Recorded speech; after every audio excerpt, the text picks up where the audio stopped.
તો જય માતાજી અને રામ રામ બધાને. તો બધા કેમ છો? આશા છે કે બધા સારા જ હશો ને સારા જ રહેવાનું. તો જો આપણે બધાની કમેન્ટ હતી કે ગુજરાતીમાં બ્લોગ બનાવવાનું, તો એક ભાઈની કમેન્ટ હતી કે ગુજરાતીમાં બ્લોગ બનાવો. તો ચલો આપણે આજથી ગુજરાતીમાં બ્લોગ બનાવવાનું સ્ટાર્ટ કરી દેવાનું છે. તો આ પહેલો બ્લોગ આપણો નાનકડો છે.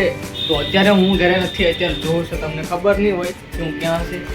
તો અત્યારે તો હું છે મારા લેબોરેટરી ઓફિસમાં, અને તમને કહી દઉં કે હું એમાં જોબ કરું છું અત્યારે તો સ્ટાર્ટિંગમાં. અને બધું વસ્તુ જો અહીંયા છે એકદમ.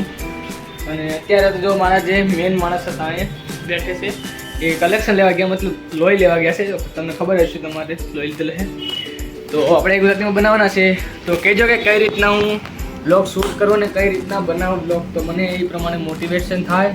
અને જો ચા છે, તમારે ચા પીવી તો હોય આવો, હું પી લો પહેલાં. બહુ વધારે ગળી બનાવવાની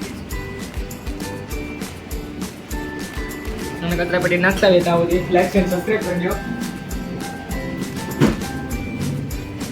અને બોલો મિત્રો, શું બીજો હાલચાલ છે? અને આ જો અત્યારે તો આપણે સુરત છે, એટલે અહીંયા બહુ વધારે કન્ટેન્ટ ન હોય, મતલબ કન્ટેન્ટ હોય પણ એટલું બધો સારો કન્ટેન્ટ ન મળે આપણને.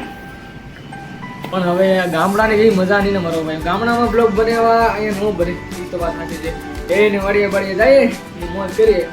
અને એક મારો મિત્ર પણ છે જે જગુ ધ બ્લોગર કરીને, એ પણ બ્લોગ શૂટ કરે છે, પણ એ હિન્દી બનાવે છે. પણ અમે બધા હારે મળીને બનાવવાના છે ગુજરાતી બ્લોગ. હજી આપણે બધું સેટઅપ કરવાનું છે. તો આ પહેલો મારો વિડીયો છે, મારી ફર્સ્ટ એન્ડ વિથ મારો બ્લોગ હશે તમારે હિન્દીમાં જોવો હોય તો. પણ હવેથી આપણે ગુજરાતીમાં બ્લોગ શૂટ કરવાના છે. અને શોર્ટ વિડીયો પણ એક હિન્દીવાળો આવી જશે. એક હિન્દીવાળો બનાવ્યો હતો, તો એને અપલોડ કરી દેવું.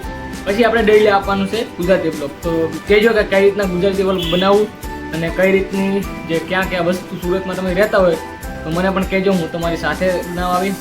તો બસ એટલું જ, અને પછી મળીએ બીજા એક નવા બ્લોગ સાથે.